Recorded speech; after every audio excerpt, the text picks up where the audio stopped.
ক্ষমতার অপব্যবহার করে শত শত কোটি টাকা দুর্নীতি করেছেন উপদেষ্টা আসিফ মাহমুদ সজীব ভুঁইয়া।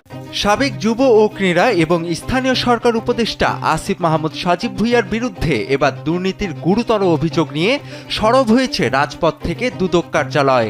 তার বিরুদ্ধে 1000 কোটি টাকার বিশাল অঙ্কের অর্থ আত্মসাৎ ও অবৈধ সম্পদ অর্জনের প্রাথমিক অভিযোগ জমা পড়েছে দুর্নীতি দমন কমিশনে। শাহজালাল আন্তর্জাতিক বিমানবন্দর বিমানবন্দরে 350 কোটি টাকা সহ গ্রেফতার হওয়ায় আসিফ মাহমুদকে ফাঁসিতে ঝোলাতে হুঁশিয়ারি তারেক রহমানের। হযরত শাহজালাল আন্তর্জাতিক বিমানবন্দরে এক অভূতপূর্ব ঘটনায় সাবেক অন্তর্বর্তী সরকারের উপদেষ্টা এবং জাতীয় নাগরিক পার্টির এনসিপি মুখপাত্র আসিফ মাহমুদ সজীব ভুঁইয়াকে গ্রেফতার করা হয়েছে। দর্শক, সাবেক উপদেষ্টা এনসিপির বর্তমান নেতা এবং মুখপাত্র আসিফ মাহমুদ সজীব ভুঁইয়া উপদেষ্টা থাকাকালীন হাজার হাজার কোটি টাকার দুর্নীতি করেছেন। আসসালামু আলাইকুম প্রিয় দর্শক, ভিডিওর শুরুতে কিছু ভিডিওর অংশ বিশেষ দেখেছেন, দেখে বুঝতে পেরেছেন আজকের এই ভিডিওটা কতটা গুরুত্বপূর্ণ হতে যাচ্ছে। দর্শক, ভিডিওটি না টেনে সম্পূর্ণ দেখুন, আর আমাদের চ্যানেলে নতুন হয়ে থাকলে চ্যানেলটি সাবস্ক্রাইব করে আমাদের সাথেই থাকবেন। দর্শক, চলুন ভিডিওগুলো দেখে আসি। ক্ষমতার অপব্যবহার করে শত শত কোটি টাকা দুর্নীতি করেছেন উপদেষ্টা আসিফ মাহমুদ সজীব ভুঁইয়া। শাহজালাল আন্তর্জাতিক বিমানবন্দর বিমানবন্দরে 350 কোটি টাকা সহ গ্রেফতার হওয়ায় আসিফ মাহমুদকে ফাঁসিতে ঝোলাতে হুঁশিয়ারি তারেক রহমানের। হযরত শাহজালাল আন্তর্জাতিক বিমানবন্দরে এক অভূতপূর্ব ঘটনায় সাবেক অন্তর্বর্তী সরকারের উপদেষ্টা এবং জাতীয় নাগরিক পার্টির এনসিপি মুখপাত্র আসিফ মাহমুদ সজীব ভুঁইয়াকে গ্রেফতার করা হয়েছে। রাতের অন্ধকারে দেশ ছেড়ে পালানোর চেষ্টাকালে তার সঙ্গে থাকা একটি সুটকেস থেকে প্রায় 350 কোটি টাকার নগদ অর্থ, বিদেশি মুদ্রা এবং বিভিন্ন ব্যাংকের চেক উদ্ধার করেছে শুল্ক গোয়েন্দা ও গোয়েন্দা পুলিশের যৌথ টিম। এই ঘটনায় দেশজুড়ে তোলপাড় শুরু হয়েছে এবং বিএনপি চেয়ারম্যান ও বর্তমান প্রধানমন্ত্রী তারেক রহমান কঠোর হুঁশিয়ারি উচ্চারণ করেছেন। গোয়েন্দা সূত্র জানায়, আসিফ মাহমুদ গতকাল রাত 11:30টার দিকে দুবাইগামী একটি ফ্লাইটে চড়ার প্রস্তুতি নিচ্ছিলেন। বিমানবন্দরের স্ক্যানিং মেশিনে তার ব্যাগে অস্বাভাবিক ওজন ধরা পড়লে নিরাপত্তা কর্মীরা তল্লাশি চালান। ব্যাগ খুলতেই বেরিয়ে আসে টাকার বান্ডিল, ডলারের স্তূপ এবং সুইস ব্যাংকের অ্যাকাউন্টের ডকুমেন্টস। প্রাথমিক হিসাবে এই অর্থের পরিমাণ 350 কোটি টাকারও বেশি। এছাড়া তার কাছ থেকে বিদেশে পাচারের পরিকল্পনার কয়েকটি চিঠি ও ইমেইল প্রিন্ট আউট উদ্ধার হয়েছে, যাতে দুবাই, সিঙ্গাপুর ও সুইজারল্যান্ডে অর্থ স্থানান্তরের বিস্তারিত নির্দেশনা ছিল। আসিফ মাহমুদকে গ্রেফতারের পরপরই তাকে র্যাবের হেফাজতে নেওয়া হয়েছে। তার বিরুদ্ধে মানি লন্ডারিং, দুর্নীতি, রাষ্ট্রীয় অর্থ আত্মসাৎ এবং দেশত্যাগের চেষ্টার অভিযোগ আনা হয়েছে।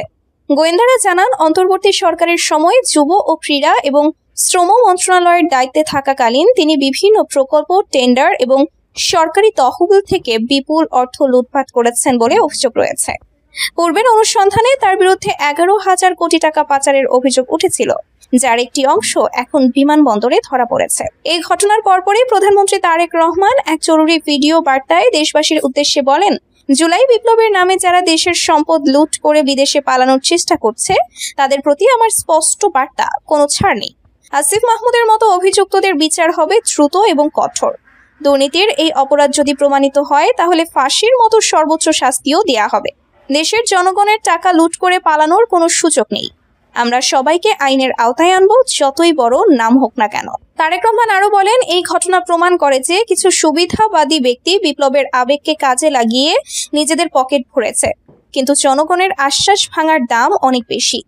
আমি দুর্নীতির বিরুদ্ধে জিরো টলারেন্স নীতি ঘোষণা করছি। আসিফ মাহমুদকে ফাঁসিতে ঝুলিয়ে দেওয়া হবে যদি তার অপরাধের মাত্রা সর্বোচ্চ পর্যায়ে প্রমাণিত হয়। এটা আমার প্রতিশ্রুতি। এদিকে এনসিপির অন্যান্য নেতারা এই ঘটনাকে রাজনৈতিক ষড়যন্ত্র বলে দাবি করেছেন। দলের একজন নেতা বলেন, আসিফ ভাইয়ের বিরুদ্ধে এসব অভিযোগ মিথ্যা। এটা তারেক রহমানের নেতৃত্বাধীন সরকারের প্রতিহিংসামূলক কর্মকাণ্ড। তবে সাধারণ মানুষের মধ্যে ক্ষোভের সঞ্চার হয়েছে।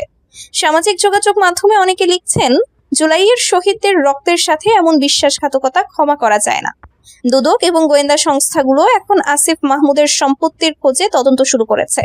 তার পরিবারের সদস্যদেরও জিজ্ঞাসাবাদ করা হচ্ছে। বিশ্লেষকরা মনে করছেন, এই গ্রেফতার দেশের রাজনীতিতে নতুন মোড় আনতে পারে এবং দুর্নীতির বিরুদ্ধে সরকারের কঠোর অবস্থানকে আরো জোরালো করবে। আসিফ মাহমুদের গ্রেফতারের পর বিমানবন্দরে নিরাপত্তা জোরদার করা হয়েছে। তার বিরুদ্ধে মামলা দায়েরের প্রক্রিয়া চলছে। আরো বিস্তারিত তথ্য পাওয়া গেলে জানানো হবে। আসিফ মাহমুদের এই বিমানবন্দর কাণ্ড দেশের রাজনীতিতে নতুন ঝড় তুলেছে। 350 কোটি টাকা সহ গ্রেফতারের ঘটনা দুর্নীতির বিরুদ্ধে সরকারের কঠোর অবস্থানকে প্রমাণ করেছে। প্রধানমন্ত্রী তারেক রহমানের ফাঁসির হুঁশিয়ারি জনগণের মনে আশা জাগিয়েছে। দুর্নীতিবাজদের আর কোনো ছাড় নেই, বিচার দ্রুত ও নিরপেক্ষ হোক, এটাই এখন দেশের দাবি। বাংলাদেশের সাথে সম্পর্কের নতুন অধ্যায় শুরু করতে আগ্রহী ইইউ। ইউরোপীয় ইউনিয়ন বাংলাদেশের সাথে সম্পর্কের নতুন অধ্যায় শুরু করতে অধীর আগ্রহে অপেক্ষা করছে বলে জানিয়েছেন ঢাকার নিযুক্ত ইইউ রাষ্ট্রদূত মাইকেল মিলার।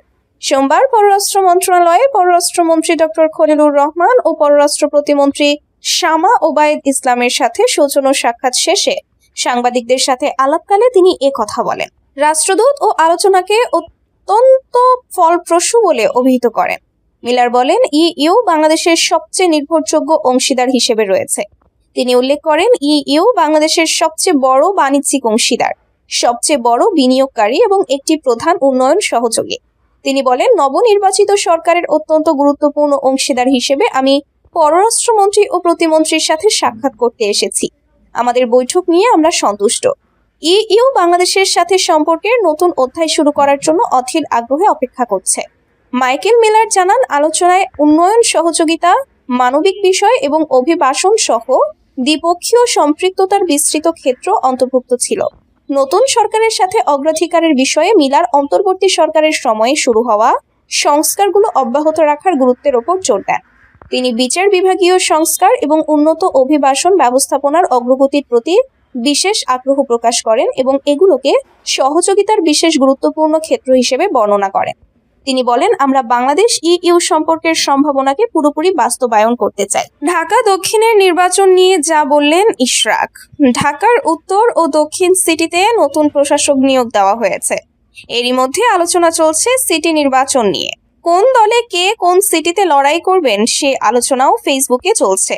এরই মধ্যে ঢাকা দক্ষিণ সিটিতে নির্বাচনে লড়ার ঘোষণা দিলেন ঢাকা 6 আসনের এমপি ও মুক্তিযুদ্ধ প্রতিমন্ত্রী ইশরাক হোসেন। নিজের ভেরিফাইড ফেসবুক পেজে তিনি লিখেছেন, ঢাকা দক্ষিণ থেকে সিটি নির্বাচন করব ইনশাআল্লাহ। গত 12 ফেব্রুয়ারি অনুষ্ঠিত ত্রয়োদশ জাতীয় সংসদ নির্বাচনে অংশ নেন ইশরাক হোসেন। ঢাকা 6 আসন থেকে প্রথমবারের মতো সংসদ সদস্য নির্বাচিত হয়েই বাজিমাত করেছেন এই তরুণ রাজনীতিবিদ। চাঁদা না দেওয়ায় ব্যবসায়ীকে মারধরের অভিযোগ বিএনপি নেতার বিরুদ্ধে। পটুয়াখালীর মির্জাগঞ্জ উপজেলায় দর্শক, সাবেক উপদেষ্টা এনসিপির বর্তমান নেতা এবং মুখপাত্র আসিফ মাহমুদ সজীব ভুঁইয়া উপদেষ্টা থাকাকালীন হাজার হাজার কোটি টাকার দুর্নীতি করেছেন, এই অভিযোগ করা হয়েছে এবং সেই অভিযোগের প্রেক্ষাপটে দুদকের প্রতি আহ্বান জানানো হয়েছে তার বিরুদ্ধে যেন ব্যবস্থা নেওয়া হয় এবং এই দাবি জানানো হয়েছে বিএনপির ছাত্র সংগঠন ছাত্র দলের পক্ষ থেকে। আজকে নির্বাচন কমিশন ঘেরাও কার্যক্রম থেকে এই ঘোষণা দেওয়া হয় ছাত্র দলের পক্ষ থেকে। অন্যদিকে আমরা রাজশাহী বিশ্ববিদ্যালয়ে দেখছি, রাজশাহী বিশ্ববিদ্যালয়ের জিএস গতকালকে বিএনপির ব্যানার ট্যানার ছিঁড়ে একাকার করেছিল। আজকে ছাত্রদল তার বিরুদ্ধে মানববন্ধন করেছে।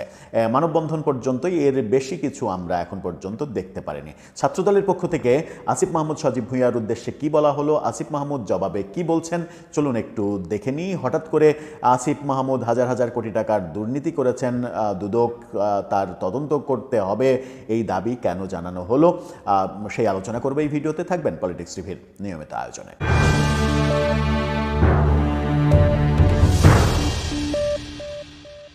দর্শক, বলছিলাম ছাত্রদলের পক্ষ থেকে এবার নতুন করে দাবি আসলো সাবেক উপদেষ্টা আসিফ মাহমুদ সজীব ভুঁইয়ার বিরুদ্ধে এবং সেই দাবি সংক্রান্ত ব্যাপারে খবরটা নিশ্চিত করছে দৈনিক যুগান্তর। তারা বলছে, আসিফ মাহমুদের দুর্নীতির বিচার দাবি ছাত্র দলের। কি বলা হচ্ছে চলুন একটু দেখি। আসিফ মাহমুদ সজীব ভুঁইয়া উপদেষ্টা হয়ে হাজার কোটি টাকার দুর্নীতি করেছেন বলে অভিযোগ করে দুদকের মাধ্যমে তদন্ত ও বিচার দাবি করেছেন ছাত্রদলের সাধারণ সম্পাদক নাসির উদ্দিন নাসির। আজকে পোস্টাল ব্যালটে নির্বাচন কমিশনের পক্ষপাত দুষ্ট আচরণ সহ বিভিন্ন দাবি নিয়ে নির্বাচন কমিশনের সামনে যে অবস্থান, নির্বাচন কমিশন ঘেরাও, সেই কর্মসূচিতে এই দাবি করেছেন তিনি। আয়োজিত কর্মসূচিতে নাসির বলেছেন, আসিফ মাহমুদ উপদেষ্টা হয়ে হাজার কোটি টাকা দুর্নীতি করেছেন। তার দুর্নীতির বিষয়ে দুদকের মাধ্যমে তদন্ত করে বিচার নিশ্চিত করতে হবে, কিন্তু তিনি নির্বাচন কমিশনে এসে চোখ রাঙানি দেখাচ্ছেন।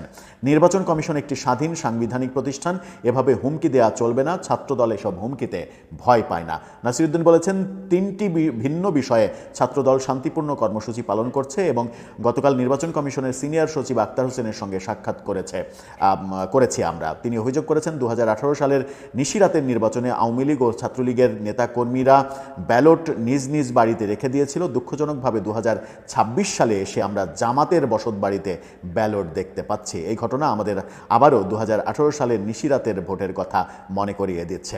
ছাত্রদল সাধারণ সম্পাদক নাসির যখন আসিফ মাহমুদ সজীব ভুঁইয়ার বিরুদ্ধে হাজার কোটি টাকার দুর্নীতির অভিযোগ করছেন, তখন আসিফ মাহমুদ সজীব ভুঁইয়া বলছে, যুগান্তরী আরেকটি খবরে নিশ্চিত করছে, সেটি দেখে নিন। সেখানে বলা হচ্ছে, অনিয়মের প্রমাণ থাকলে যে কোনো বিচার মেনে নিতে প্রস্তুত।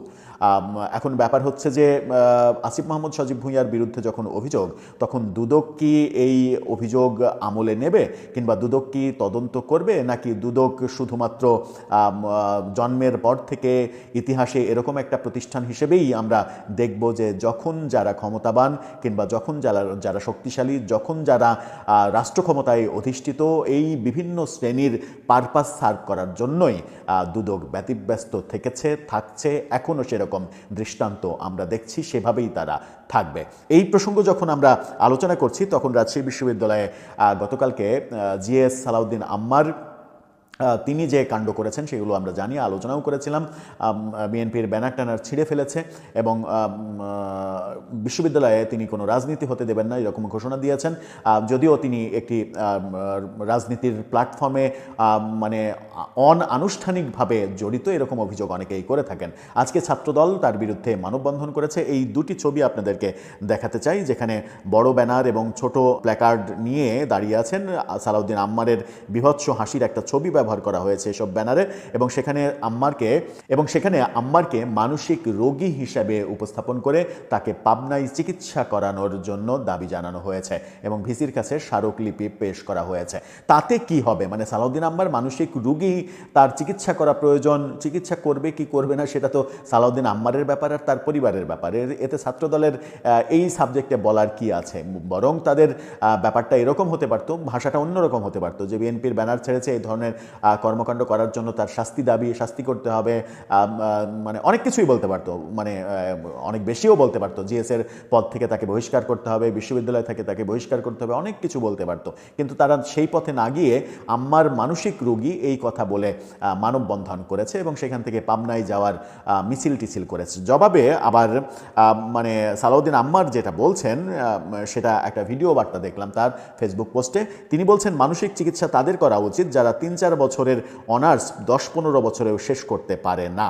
অর্থাৎ মানে ছাত্রদলের নেতাদের দিকে ইঙ্গিত করে তিনি বলেছেন, যারা 3-4 বছরের অনার্স 10-15 বছর লাগায় শেষ করতে পারে না, তাদেরই মানসিক চিকিৎসা দরকার। সব মিলিয়ে ছাত্রদল কিংবা বিএনপি সঠিক পথে আছে কিনা, কিংবা সঠিক মানে জায়গায় সঠিক কাজটা করতে পারছে কিনা, এ ব্যাপারে কিন্তু মানুষের যথেষ্ট ডাউট রয়েছে এবং বিভিন্ন কার্যক্রমে বিভিন্নভাবে আমরা দেখছি যে বিএনপি এখনও সঠিক জায়গায় সঠিক কাজটা ঠিকভাবে করছে না।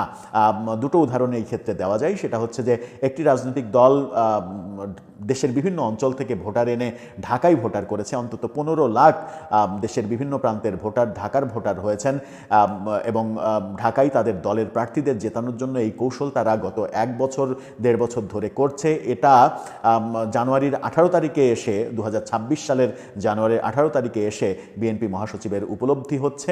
ব্যাপারটা খুব একটা মানে কি বলবো যে সুবিধাজনক মনে হয় না।